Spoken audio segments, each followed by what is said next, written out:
Dalam penjelajahan bawah air yang begitu luar biasa, kita dapat melihat monster-monster penghuni dasar lautan dan ular laut yang begitu panjang. Dalam kenyataan sehari-hari, kita hanya melihat pasir-pasir pantai yang basah. Namun di layar film, butir-butir pasir itu tampak seperti batu raksasa. Sebuah film lain menunjukkan aliran darah yang mengalir di jantung sebuah embrio. Dr. Wisniak bahkan mampu memfilmkannya tanpa membunuh embrio itu. Orang-orang di sekitarnya selalu mengatakan bahwa apa yang ingin dilakukannya mustahil berhasil. Bukan mustahil, jawabnya, karena saya sudah melakukannya, tapi itu mustahil dilakukan, kata mereka bersikeras. Jadi lupakanlah. Untungnya Dr. Wisniak tidak melupakannya. Kesuksesan Dr. Wisniak muncul dari pendekatan yang nyaris seperti orang suci. Dia selalu mengembalikan kepada alam apa-apa yang dipinjamnya untuk film. Dia mendesain proses pemfilmannya sedemikian rupa sehingga tidak merusak atau menghancurkan apa yang ingin dia filmkan. Dia mengatakan bahwa filosofi ini adalah kunci bagi keberhasilan yang dianggap orang mustahil terwujud. Saat Anda memperlakukan alam dengan rasa hormat, dia akan menunjukkan rahasianya kepada Anda, katanya. Kesimpulan, semoga Anda beruntung. Rahasia kesuksesan adalah mengembangkan keberuntungan. Rahasia keberuntungan adalah membuat komitmen. Rahasia membuat komitmen adalah menghargai apa yang sedang Anda lakukan. Ketika Anda makin jauh berjalan menyusuri ranah-ranah yang makin halus dalam rangka meraih kesuksesan Anda akan berhadapan dengan tuntutan agar menaikkan taruhan dalam komitmen yang Anda buat. Namun setelah lompatan besar pertama Anda, lompatan-lompatan berikutnya akan lebih mudah.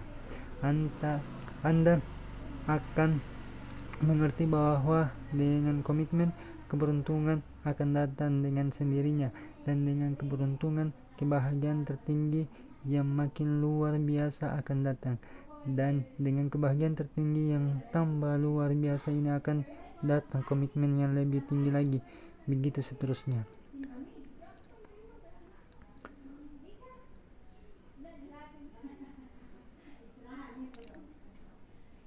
Bab 12. Rahasia malas menangkap ilham-ilham jenius. Negeri Italia telah mempersembahkan musik, seni, arsitektur, makanan dan fashion yang begitu agung kepada dunia. Namun, tidak ada yang lebih besar sumbangannya dari pepatah dolce far niente. Diterjemahkan ke dalam bahasa kita, kira-kira akan berbunyi, alangkah senangnya tidak melakukan apa-apa. Tapi di sini saya bisa tambahkan, bukan hanya alangkah senangnya, tapi betapa dahsyatnya. Anda lihat, secuil kemalasan dan tak melakukan apa-apa mampu menghasilkan keajaiban. Sejauh ini kita telah bicara soal bagaimana kesuksesan berbanding terbalik dengan kerja. Makin sedikit yang dikerjakan, makin banyak yang terselesaikan. Jika logika ini diteruskan, rumusnya akan berbunyi, jika kita tidak melakukan apa-apa, segalanya malah akan berhasil kita selesaikan. Ilham jenius. Tentu Anda sudah punya pengalaman ini. Anda pusing 7 keliling dengan sebuah masalah. Anda memeras pikiran mencari jalan keluar. Hasilnya nihil. Anda putus asa dan kecapean. Anda pun akhirnya berhenti. Anda menyerah. Tak lama kemudian, entah dari mana, seakan-akan jatuh dari langit tanpa Anda nyana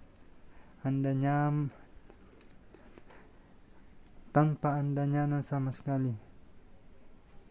Muncul sesuatu dalam kepala Anda, mata Anda jadi terbuka lebar, dan secara ajaib otak Anda dipenuhi kesadaran bahwa Anda telah sampai pada apa yang akan menjadi jawaban masalah yang sedang dihadapi.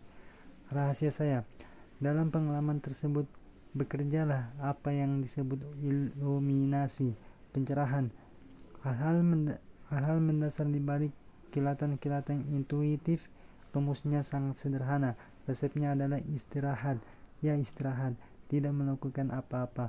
Kedengarannya gampang dan sederhana sekali. Persis begitu. Memang inilah yang sebenarnya. Mari kita lihat lebih dekat lagi.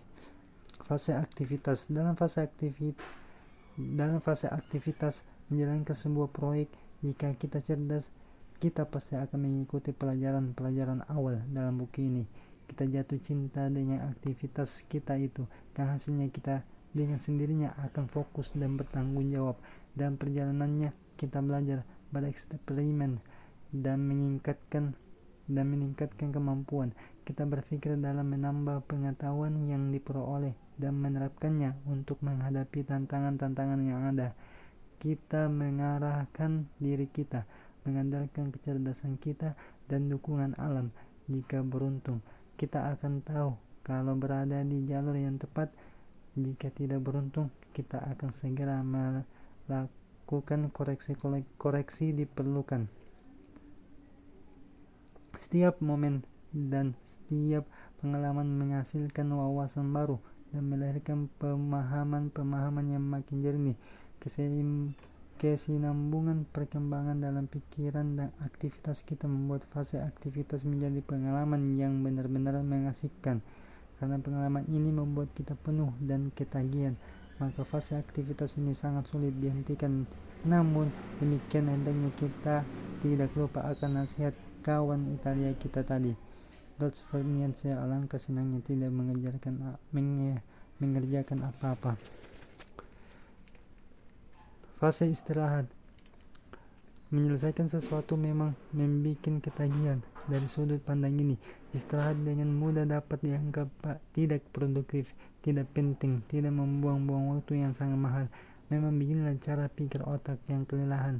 Fase istirahat justru menjadi lebih penting dari fase aktivitas, karena istirahat memberi aktivitas derajat bahan bakar yang lebih tinggi bagi aktivitas agar terus berjalan.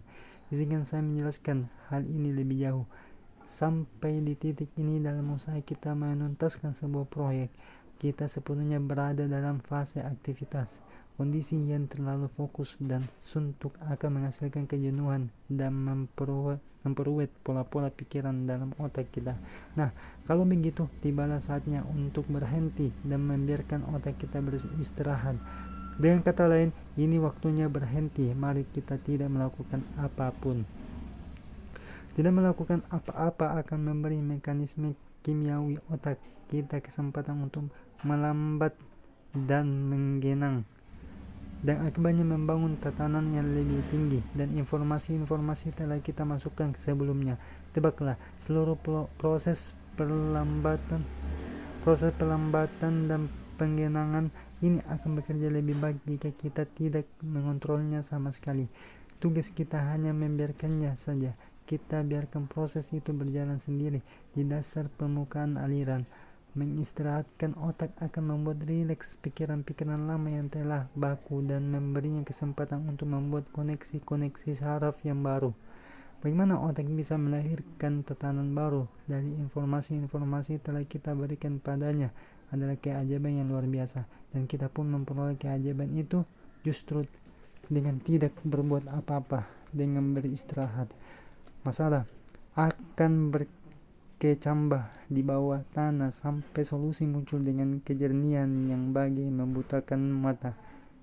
Sehingga yang harus dilakukan adalah menuliskan solusi itu seakan-akan ia sebuah firman. Dari inkubasi sampai aha. Archimedes berseru Eureka. Orang lain berseru senang dengan aha. Namun setiap puncak kesenangan karena menemukan sesuatu hanya punya satu kesamaan. Semuanya lahir dari kediaman, dari keadaan berhenti, dari periode inkubasi masalah. Orang yang gila kerja berusaha menghasilkan ide-ide kreatif, itu karena mereka tidak tahu rahasia malas saya tentang ide-ide cemerlang para jenius. Sebaliknya, mereka tetap terikat dengan rutinitas yang menekan, suntuk dengan detail-detail tak penting. Dengan menolak beristirahat, mereka bukan hanya kehilangan perspektif terapi, juga menghilangkan kesempatan otak untuk mengungkapkan keajaiban kosmik. Anda hendaknya jangan terjatuh ke dalam jebakan ini.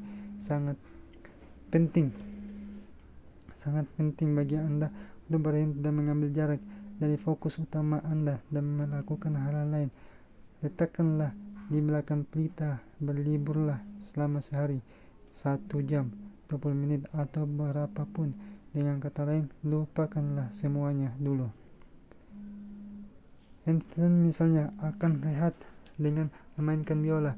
Knute Rockne menikmati saat istirahatnya dengan menonton acara komedi.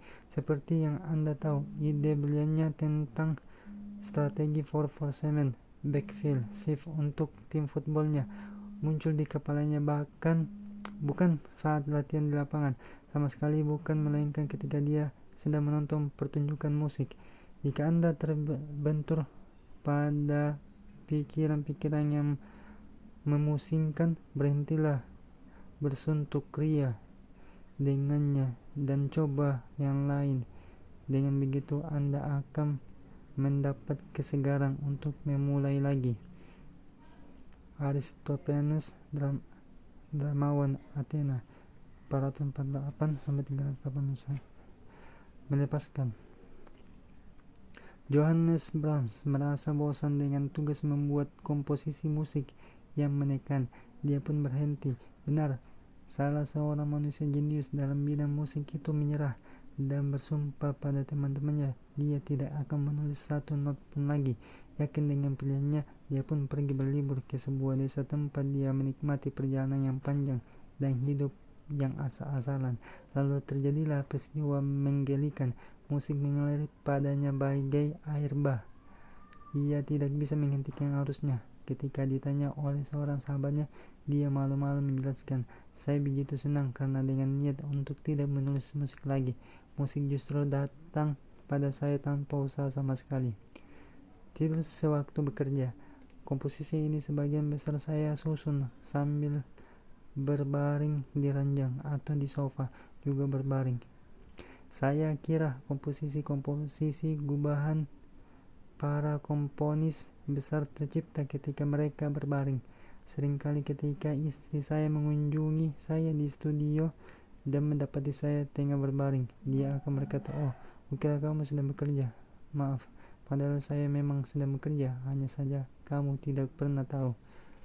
The Infinite Variation of Music, karya Leonard Bernstein, komponis Amerika 1918-1990. Keuntungan tahu segala-galanya tanpa harus berusaha mengetahuinya. Pengetahuan memang sangat penting bagi kesuksesan, tapi sayangnya kita mustahil tahu segala-galanya. Semakin banyak yang tampaknya kita pelajari, semakin kita tahu. Kalau masih banyak yang belum kita ketahui, ketika pengetahuan kita berkembang, kita justru sadar bahwa kebodohan kita pun meluas. Lalu bagaimana cara mencerna seluruh informasi yang beredar di luar sana? Kita tidak akan pernah bisa, dan kita memang tidak harus menelan semuanya. Intuisilah yang jadi jawabannya. Kita harus belajar mengenali dan mengendalikan intuisi kita, yaitu tahap pemikiran dan perasaan yang paling tinggi. Kita telah melihat dalam bab 8 bahwa kehidupan terdiri dari lapisan-lapisan. Lapisan yang lebih dalam dan halus lebih kuat dibandingkan lapisan permukaan. Alam membentuk struktur berpikir dan perasaan kita dengan cara yang sama. Pikiran-pikiran terdalam kita lebih kuat dan lebih menyeluruh dari pikiran-pikiran yang ada di permukaan. Pengetahuan yang dalam diperoleh dengan cepat saat pikiran sedang segar dan hati sedang bersemangat. Perpustakaan secara intuitif sangat mengetahui hal ini, dan oleh karena itu mengharuskan suasana hening dan tenang. Ini adalah kelebihan lain dari istirahat. Ia memungkinkan pikiran untuk tenang, menyegarkan diri, sehingga pikiran dapat belajar membedakan dengan jernih antara lapisan dalam dan lapisan permukaan.